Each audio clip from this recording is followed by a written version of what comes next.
Waalaikumsalam warahmatullahi wabarakatuh. Alhamdulillahilladzi arsala rasulahu bil huda wa dinil haqq liyuzhirahu 'ala ad-dini kullihi walau karihal kafirun. Asyhadu an la ilaha illallah wahdahu la syarika lah wa asyhadu anna Muhammadan abduhu wa rasuluh. Allahumma salli wa sallim wa barik ala Muhammadin wa ala alihi wa ashabihi wa man tabi'ahum bi ihsanin ila yaumiddin. Amma ba'd. Ma'asyiral muslimin, jamaah Masjid Nurul Jihad yang semoga semuanya dalam keadaan sehat walafiat. Yang semoga yang sakit diangkat sakitnya, diganti dengan kesembuhan dan kesehatan. Amin. Dan insyaallah Allah berikan kemudahan dalam setiap kesulitan, kita berikan keselamatan dunia dan akhirat. Amin ya rabbal alamin. Ibu dan bapak yang dimuliakan oleh Allah, pada malam hari ini isi tausiah kita adalah tentang dahsyatnya istighfar. Kita akan membicarakan berdasarkan Al-Quran dan Sunnah bagaimana istighfar memberikan pengaruh dalam kehidupan kita. Kalaulah ketika muda dulu kita selalu memperbanyak kalimat Alhamdulillah, tapi kalau sudah uzur mulai berkurang kalimat Alhamdulillah, perbanyaklah istighfar. Istighfar itu Bapak dan Ibu artinya adalah permohonan ampun kepada Allah Subhanahu wa taala. Ada banyak sebab, ada banyak alasan kenapa kita harus memperbanyak istighfar kita kepada Allah. Kenapa kita harus memohon ampun kepada Allah? Dan alasan tertentu, pengaruhnya, akibat yang ditimbulkan dari istighfar nanti tentu memberikan semangat ke dalam diri kita bahwa ternyata membaca istighfar adalah sangat penting. Istighfar yang selalu kita baca adalah Astaghfirullah, Astaghfirullahalazim, Astaghfirullahalazim wa atubu ilaih. Jadi selain kita membaca kalimatun thayyibah, zikir-zikir subhanallah, alhamdulillah, Allahu akbar, la ilaha illallah, maka mulailah kita untuk memperbanyak mengucapkan kalimat astaghfirullahalazim wa atubu ilaih. Tapi tentu Bapak dan Ibu, dengan kalimat yang kita rasakan, karena pengucapan istighfar ada ada rasa yang harus ditimbulkan. Kalau membaca istighfar tidak ada rasa, tidak ada nyangkut ke hati, tidak fokus atau tidak tumanina, maka yang dirasakan atau yang diperoleh adalah sesuatu yang tidak ada manfaat. Karena ada juga orang yang membaca kalimatun istighfar dengan berbagai nada, dengan berbagai cara, tetapi rasanya nggak dapat. Contoh, kan selayaknya membaca istighfar itu adalah Astaghfirullahalazim, ada rasa di dalam diri, Allah ampuni aku. Tetapi ada yang disenandungkan, dan saya tidak mempermasalahkan itu. Sekalipun disenandungkan tapi dapat dirasakan, maka itu lebih baik. Tetapi terkadang sekedar disenandungkan tapi sambil main handphone. Sambil main handphone umpama kita istighfar, tapi apa yang dibaca? Astaghfirullah Rabbal baraya, Astaghfirullah minal khataya. Kalau dibaca dengan zubnya, dengan rasanya, dengan feel-nya bagus, maka akan terasa keluar dari mata. Tapi ketika beristighfar, astagfirullah, lagi main handphone, itu tidak dapat apa-apa. Maka ini yang kita maksudkan sesuai dengan tuntunan Al-Quran dan Sunnahnya Rasulullah. Bagaimana kita beristighfar dan apa sebab dan banyak alasan kenapa kita harus beristighfar. Bapak dan Ibu, alasan yang pertama kenapa kita harus beristighfar adalah karena kita manusia ini tidak terlepas dari salah dan dosa. Ini alasan yang pertama kenapa kita beristighfar. Rasulullah SAW di dalam satu hadis mengatakan, dan hadis ini diriwayatkan Tirmidzi dari Imam Ahmad. Apa kata Rasulullah? Kullu bani Adam khata'un wa khairu khata'ina tawwabun. Tiap-tiap anak cucu Adam, tiap-tiap manusia itu punya salah dan dosa. Sebaik-baik manusia yang bersalah dan berdosa adalah yang bertobat kepada Tuhannya. Di sini bisa dimaklumi bahwa kalau kita berdosa, yang namanya manusia nobody perfect, tidak ada manusia yang sempurna. Karena dari ujung rambut kita sampai ujung kaki kita semua mengandung kotoran. Dosa yang dahulu sekarang maupun yang akan datang, dosa yang zahir maupun yang batin, dosa yang keluar dalam ucapan maupun dalam perbuatan ataupun dalam semua sendi kehidupan kita, maka wajar dan pantas ketika Rasulullah mengatakan kepada kita, manusia tanpa salah dan dosa. Maka kalau kesalahan itu kepada Allah, maka caranya adalah satu, memperbanyak istighfar, yang kedua bertobat kepada Allah, tidak mengulangi kesalahan yang sama, kemudian memperbaiki dengan menambah amal ibadah, amal jariah dan amal soleh yang semakin semangat kita. Kenapa? Karena kita banyak dosa. Cuma masalahnya, kalau kesalahan ini kepada manusia, kalau kepada Allah tadi cukup dengan istighfar, bertobat kepada Allah, tapi dengan manusia tidak cukup dengan beristighfar. Ibu dan bapak punya persoalan dengan orang tua, dan persoalan dengan orang tua ini ya wajarlah, namanya anak dengan orang tua dengan anak, kadang baik-baik saja, kadang tidak harmonis, kadang ada miss-nya, kadang ada komunikasi yang tidak berjalan dan lain-lain, sehingga ada juga orang tua yang pada akhirnya, kita bicara orang tua dulu ini bagi orang tuanya yang masih hidup maupun yang sudah wafat, maka apa yang terjadi, bahkan ada orang tua yang tak mau menegur anaknya atau anak yang tak mau menegur orang tuanya, dan akhirnya WA masing-masing sama-sama memblokir, komunikasi terputus. Intinya apa? Kalau kita bersalah kepada orang tua, minta maaf kita. Minta maaf. Kalau anakmu ini punya salah, Pak, minta maaf. Kalau anakmu ini punya salah. Yang namanya anak selalu bersalah. Cuma terkadang namanya orang tua ada yang dia marahnya luar biasa, yang pada akhirnya seakan-akan dia melebihi daripada Tuhan. Tuhan saja Maha Pengampun, Maha Pemaaf. Terkadang ada orang tua yang tak mau memaafkan anaknya dengan bahasa padamnya, no apologize for you. Tidak ada maaf bagimu. Ini repotnya. Tugas anak adalah minta maaf sama orang tua, dan jangan tunggu dulu orang tuamu minta maaf kepada dirimu. Sekalipun orang tuamu punya salah, kita tetap minta maaf sama orang tua, sekalipun itu tidak menghilangkan kehormatan orang tua ketika dia minta maaf kepada anak dan anaknya. Dalam rangka apa? Memberikan pelajaran kepada anaknya, kalau ada yang bersalah minta maaf. Saya ada salah sama anak saya pegang tangannya, tasbih dihan, maafkan kalau ayah punya salah. Jadi ibu dan bapak, seandainya ternyata ini orang tua ayahnya atau ibunya tak mau memaafkan, urusan kita sebagai anak adalah minta maaf. Urusan maaf tidak memaafkan, urusan kembalikan kepada orang tua dengan Allah Subhanahu wa taala. Urusan kita sudah selesai. Paham sampai di sini?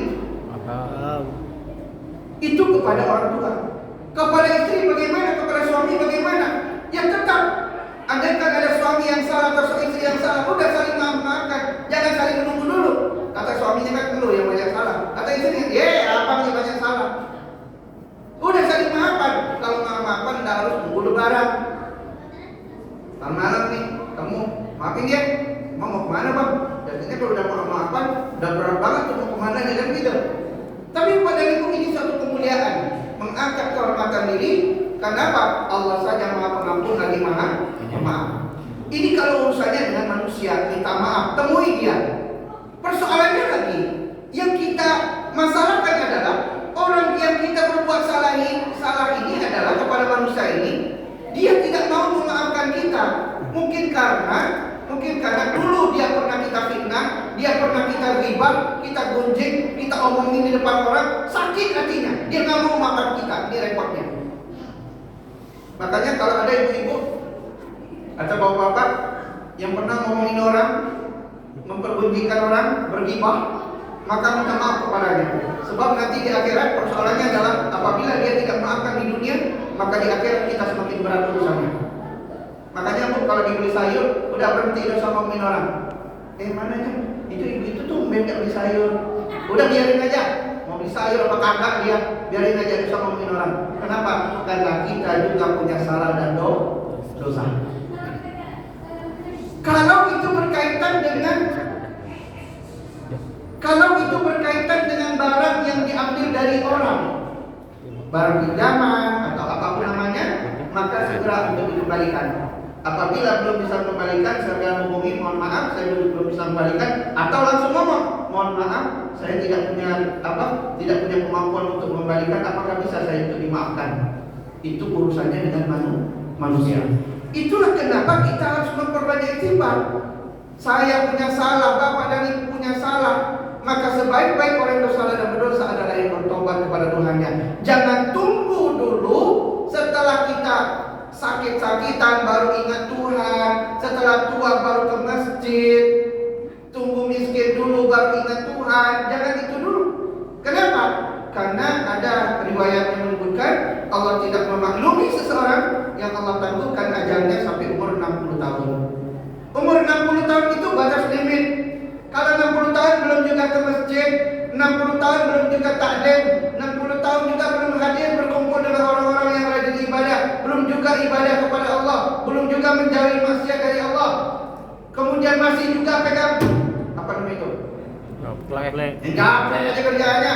Allah tidak memaklumi kalian. Yang Allah sudah berikan ajal kalian itu Allah tangguhkan sampai 60 tahun. 60 tahun belum juga tobat.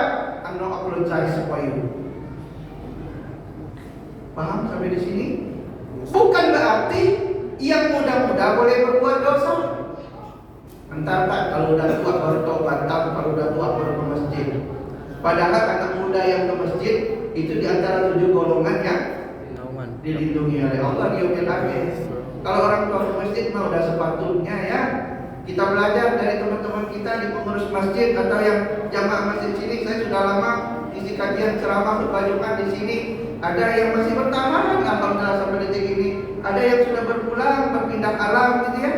Saya ingat, saya tetap dapat kabar Pak Ustaz, Bapak itu sudah meninggal, yang putih, yang tinggi itu dari omongan ke saya. Kita doakan siapapun yang sudah meninggal kita Allah mayarham.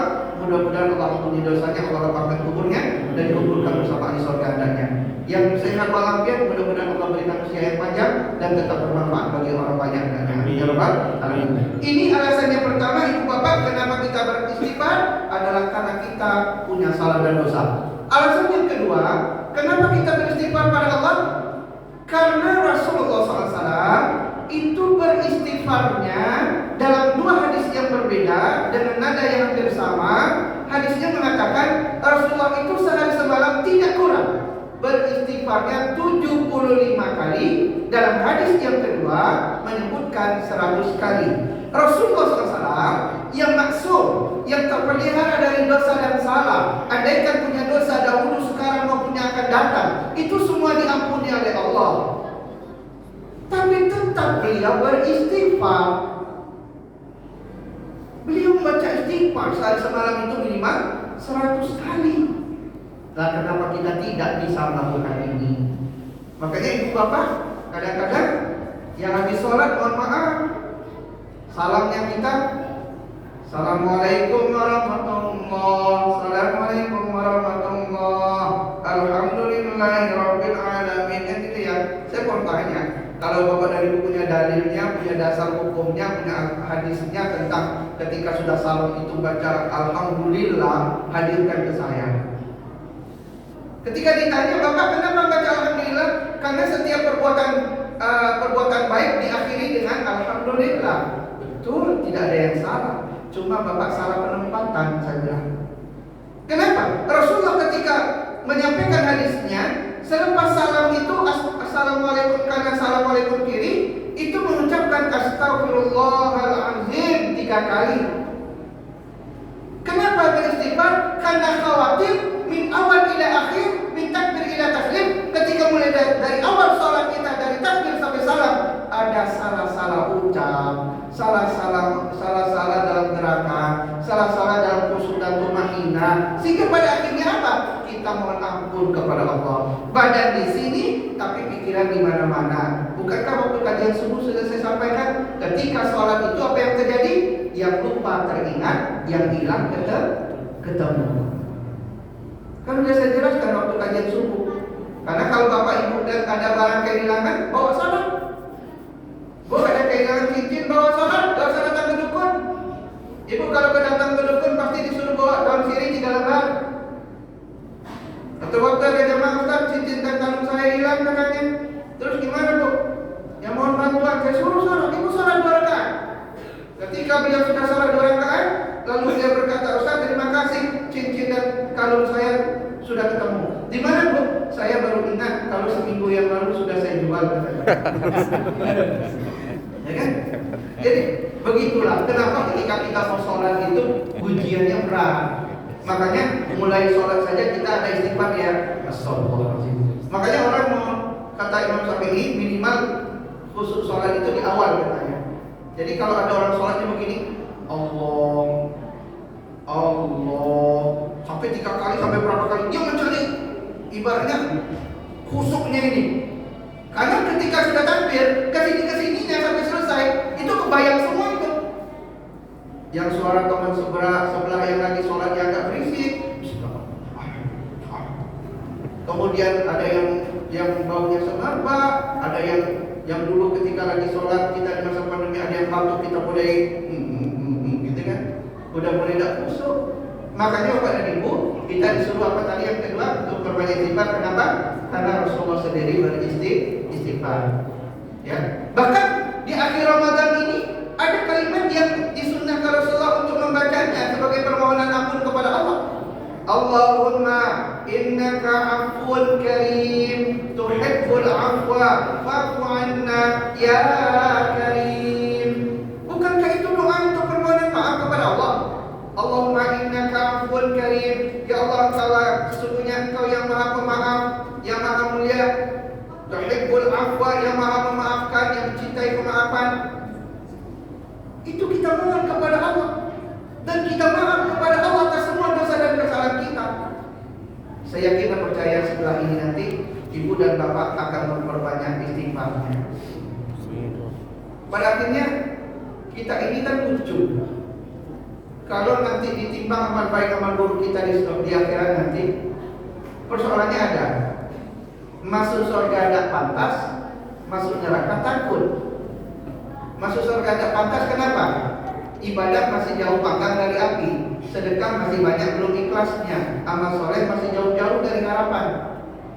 Masuk neraka iya tapi takut. Nah inilah lahir satu doa yang dikenal doa al-i'tiraf itu. Ilahi ilas tulil firdausi a'la wala aqwa ala naril jahimi fahabli taubatan wa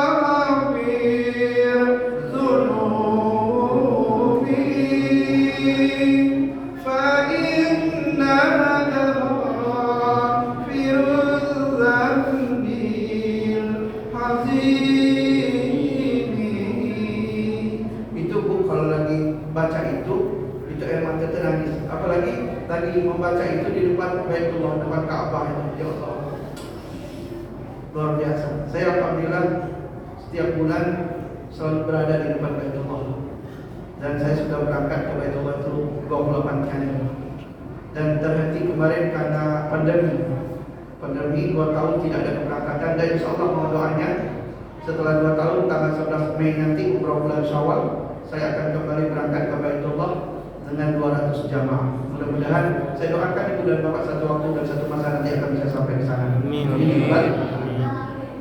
Yang ketiga, Nomor 5 mah nggak bisa berangkat. dikit lagi Pak ya. Santai ya, santai ya, santai. Masa saya cari solusi ceramah cuma 7 menit. Jauh kan saya terjebak macet 1 jam lebih tidak bergerak. Berbuka kan di sini. Pas sampai di sini udah gak ada makanan. Ada mie ayam soalnya tadi. Coba beli. Ibu bapak, kenapa alasannya ketika kita beristighfar selain kita banyak dosa yang ketiga memang karena Rasul perintahkan, yang ketiga adalah karena Ramadan bulan maghfirah, Ramadan bulan ampunan dosa. Kenapa kita tidak manfaatkan selama bulan Ramadan, angkat kedua tangan kita di waktu pagi, siang dan malam, apalagi bertahajud di tengah malam, memohon ampun atas semua dosa kita. Urusan dunia tidak usah minta dulu, itu akan ikut. Banyak hadis yang menyebutkan ketika engkau beristighfar pada Allah, duniamu akan ikut, rezekimu akan ikut kepada dirimu. Ketika engkau sudah minta ampun kepada Allah atas semua dosa-dosamu, maka bulan Ramadan kita manfaatkan. Suma sayang, Ramadan udah mau pergi, si tamu agung udah mau pergi, tinggal berapa hari ke depan. Maka merugilah kita orang-orang yang melalaikan Ramadan pada tahun ini. Dan kita beruntunglah orang-orang yang memanfaatkan Ramadan, yang beribadah pada siang malamnya dengan amalan wajib dan maupun amalan sunnah. Mudah-mudahan amalan wajib yang dikerjakan dengan pahala, amalan sunnah yang dikerjakan dengan pahala amalan wajib. Amalan wajib yang dikerjakan mendapatkan ganjaran pahala 700 kali lipat lebih baik daripada amalan yang lainnya. Jadi Bapak dan Ibu, mudah-mudahan saya yakin percaya, walaupun dosa kita memenuhi langit dan bumi, bulan Ramadan akan memberikan ampunan atas semua dosa kita. Amin ya rabbal alamin. Terakhir, kenapa kita harus beristighfar pada Allah? Karena ada satu riwayat, ketika malaikat memukul dengan cambuknya punggung kedua orang tua yang sedang disiksa di dalam kuburnya, dipukul dan dipukul, lalu apa yang terjadi? Serta-merta ketika itu malaikat menghentikan cambukannya kepada punggung kedua orang tua ini. Lalu kedua orang tua ini berkata, "Ya malaikat, kenapa engkau berhenti memukul cambukmu ke punggung kami?" Apa kata malaikat? "Sayup-sayup aku mendengar suara anakmu mengucapkan doa, Rabbi firli wali walidayya warhamhuma kama rabbayani shaghira." Anakmu beristighfar atas dirimu, anakmu memintakan ampun atas dosa atas dirimu, makanya aku tidak melanjutkan hukuman ini atas dirimu. Dengan istighfar kita berniat istighfar untuk kedua orang tua kita. Ya Allah, aku akan istighfar ya Allah, akan kusampaikan untuk kedua orang tuaku yang sudah wafat ya Allah. Astagfirullah, astagfirullah, astagfirullahaladzim, wa atubu ilaih. Rabbi firli wal walidayya warhamhuma kama rabbayani shaghira. Itu terus yang kita baca. Malaikat akan menghentikan azab untuk kedua orang tua kita. Ada satu riwayat kita mengatakan, ketika ada seseorang yang sholat, sambil sholat subuh, lalu dia pergi tidak mendoakan kedua orang tuanya, lalu dua malaikat duduk di tempat duduknya sambil berkata, "Ya Allah, ya Tuhan, si fulan tadi tidak mendoakan kedua orang tuanya, maka jangan berkah hidupnya sampai waktu zuhur." Ketika waktu zuhur orang ini sholat, tapi maklumlah namanya orang sibuk, udah gak sempat lagi berdoa, langsung pergi, angkat handphone, lalu langsung keluar, lalu tidak mendoakan kedua orang tuanya. Lalu dua malaikat yang kedua duduk di tempat duduknya sambil berdoa, "Ya Allah, jangan berkahi si fulan sampai waktu asar." Kebayangkan 5 waktu sehari semalam 10 malaikat menduduki tempat duduk kita agar mendoakan apa? Agar hidup kita tidak barokah di sisi Allah Subhanahu wa taala. Hanya karena apa? Karena tidak mendoakan kedua orang tua kita. Maka ibu dan bapak, habis sholat tak penting mendoakan yang lain, tapi untuk ibu bapak itu penting. Mudah-mudahan bagi siapapun yang sudah orang tua yang sudah wafat, Allah ampuni dosanya, Allah lapangkan kuburnya di bumi dalam surga nanti. Bagi orang tuanya yang sudah atau yang masih hidup, yang masih sehat walafiat, mudah-mudahan Allah berikan usia dan umur yang panjang, sehat badannya, sehat solehnya, dan insya Allah lebih rukun dan damai bersama anak-anak dan cucunya. Amin ya rabbal alamin. Ini pelajaran kita malam hari ini, yakni bagaimana kita memperbanyak istighfar. Setelah Ramadan terus harus beristighfar. Mudah-mudahan ini jadi manfaat. Terakhir lagi adalah, boleh kita beristighfar untuk orang lain? Boleh. Saya mau istighfar atas nama Bapak, boleh. Dan jangan salah, istighfar yang dimaksudkan bukan hanya untuk minta pengampunan dosa. Istighfar, baca riwayat hadis, banyak sekali hadis menyebutkan, dengan beristighfar semua yang susah jadi mudah, yang sulit jadi lapang. Rezeki yang tergantung-gantung akan segera diturunkan oleh Allah. Andai kan belum keluar dari langit, belum turun dari langit, Allah akan turunkan. Belum keluar dari bumi, Allah akan keluarkan. Kita beristighfar untuk diri kita agar sehat walafiat zahir dan batin kita. Insya Allah Allah akan berikan kesehatan. Banyak manfaat daripada istighfar. Baik Bapak dan Ibu, itu saja dulu yang bisa saya sampaikan. Kita akan lanjutkan dengan sholat tarawih dan witir. Dan mohon maaf bila mana terdapat kekurangan khilafan, insya Allah suatu waktu di masa Ramadan di tahun depan dan seterusnya kita bisa berjumpa kembali dan dengan sehat walafiat dengan amal jariah, amal ibadah dan amal soleh yang diterima oleh Allah Subhanahu Wa Taala. Mohon maaf. Assalamualaikum warahmatullahi wabarakatuh. Waalaikumsalam warahmatullahi wabarakatuh.